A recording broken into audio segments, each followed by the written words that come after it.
Oke teman-teman, pernah nggak sih ngerasa ada kekuatan super di dalam diri kita yang kayaknya lagi tidur? Nah, hari ini kita bakal bangunin salah satunya. Kekuatan mimpi, sesuatu yang sering banget kita anggap remeh. Yuk kita mulai. Kita mulai dari kutipan yang satu ini. Ini benar-benar mengubah cara pandang loh. Coba deh perhatiin bedanya. Bukan lagi cuma soal wah, asyik ya ngopi di sini, tapi soal gimana caranya hotel ini jadi milik gue. Ini lompatan kuantum ya, dari sekedar jadi konsumen, jadi seorang kreator. Dan disinilah inti dari semua yang akan kita bedah hari ini. Oke, bagian pertama. Kekuatan yang terlupakan.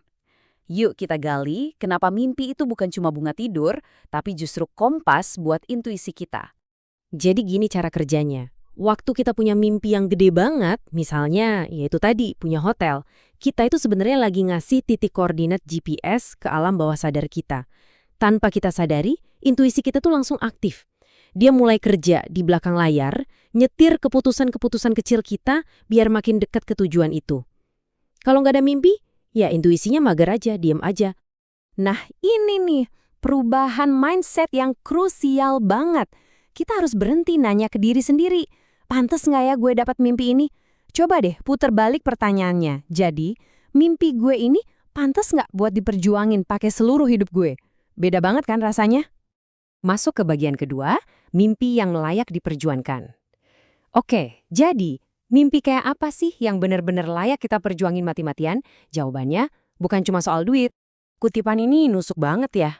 Nyesel mimpi gue cuma soal mobil sport. Kenapa? Karena ngejar materi itu ceptek, gampang, dan begitu dapat, ya udah rasa puasnya hilang gitu aja. Soalnya mimpi kayak gitu cuma soal dapetin sesuatu, bukan soal jadi seseorang atau nyiptain sesuatu. Ada level mimpi lain yang jauh lebih memuaskan. Intinya tuh ini guys, materi itu ada masa kedaluarsanya. Mobil bisa penyok, uang bisa ludes. Tapi ide, dampak yang kita kasih ke orang lain, itu bisa abadi.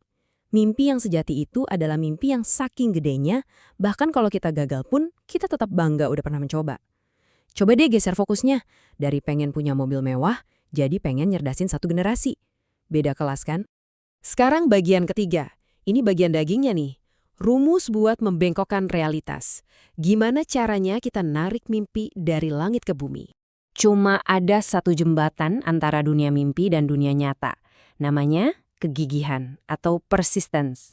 Dan ini bukan cuma kata-kata motivasi basi ya. Ini adalah kemampuan buat terus jalan pas lagi dihantam badai, pas lagi rugi bandar, bahkan pas semua orang di sekitar kita bilang kita gila. Terus, gimana caranya ngebangun kegigihan yang kayak baja ini? Ada 3 pilar utama yang harus kita bangun. Kita bongkar satu-satu. Pilar pertama, bakar jembatan. Gila kan? Maksudnya, kita sengaja ciptain kondisi di mana kita nggak punya pilihan lain selain maju. Nggak ada jalan buat mundur. Bayangin aja tentara yang baru mendarat di pulau musuh, terus mereka bakar semua kapalnya. Cuma ada 2 pilihan, menang atau mati. Nah, dalam hidup kita, ini bisa berarti ninggalin zona nyaman kita total, tanpa cadangan, tanpa plan B. Pilar kedua, rencana yang konkret dan konsisten. Mimpi tanpa rencana itu cuma halu bro, cuma angan-angan kosong. Kalau mimpi itu ibarat benih, ya rencana itu adalah proses nyiram dan ngasih pupuknya setiap hari, tanpa bolong. Harus ada strategi yang jelas, yang dipecah jadi aksi-aksi harian yang kecil dan konsisten. Inilah yang misahin antara pemimpi sama pelaku.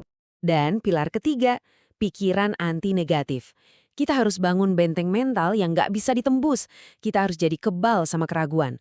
Entah itu datang dari keluarga, teman, atau yang paling bahaya, dari suara kecil di dalam kepala kita sendiri. Biarin aja semua omongan negatif itu mantal, kayak air di daun talas, nggak nempel. Dan apakah rumus ini beneran works? Lihat sendiri buktinya. Cuma dalam waktu 3 tahun. Dari mana? Dari jualan sedotan di pinggir jalan, jadi agen properti, sampai akhirnya bisa punya kebebasan finansial yang bahkan nggak pernah ada di mimpi terliarnya. Inilah kekuatan dari kegigihan dikali waktu. Oke, bagian keempat, senjata rahasia. Kita udah punya mimpinya, kita udah pegang rumusnya, tapi ada satu bahan bakar utama, satu senjata rahasia yang bikin semua ini jalan. Dan lucunya, ini adalah hal yang paling sering kita lupain. Henry Ford pernah bilang, berpikir adalah pekerjaan paling berat yang ada, Makanya cuma sedikit orang yang mau melakukannya. Dengerin baik-baik. Pekerjaan paling penting itu bukan kerja otot, tapi kerja otak. Orang-orang paling sukses di dunia itu sengaja ngeluangin waktu cuma buat mikir. Bill Gates itu punya yang namanya Think Quick. Dia ngunci diri seminggu sendirian cuma buat baca dan mikir. Ingat ya, nilai kesuksesan kita itu nggak diukur dari seberapa sibuk kita kelihatannya, tapi dari kualitas pemikiran di balik semua kesibukan itu. Coba deh tebak. Ada buku legendaris judulnya Think and Grow Rich. Penulisnya sendiri ngaku dia nyembunyiin satu rahasia besar di dalam buku itu. Tapi nggak pernah ditulis terang-terangan. Apa coba rahasianya? Jawabannya ada di depan mata kita. Ada di sampul bukunya. Rahasianya adalah kata pertamanya, berpikir. Think. Judulnya bukan kerja keras dan jadi kaya, tapi berpikir dan jadi kaya. Disitulah letak semua kekuatannya. Dan inilah fungsi berpikir yang paling keren. Waktu kita mikir dalam-dalam soal masa depan yang kita mau bener-bener ngerencanain, ngevisualisasiin, ngerasain emosinya, kita tuh sebenarnya lagi narik realitas masa depan itu ke masa sekarang. Inilah yang namanya membengkokkan realitas. Jadi sekarang pertanyaan terakhir buat kamu. Setelah tahu semua ini, realitas masa depan mana ya yang bakal kamu tarik ke masa sekarang mulai hari ini juga?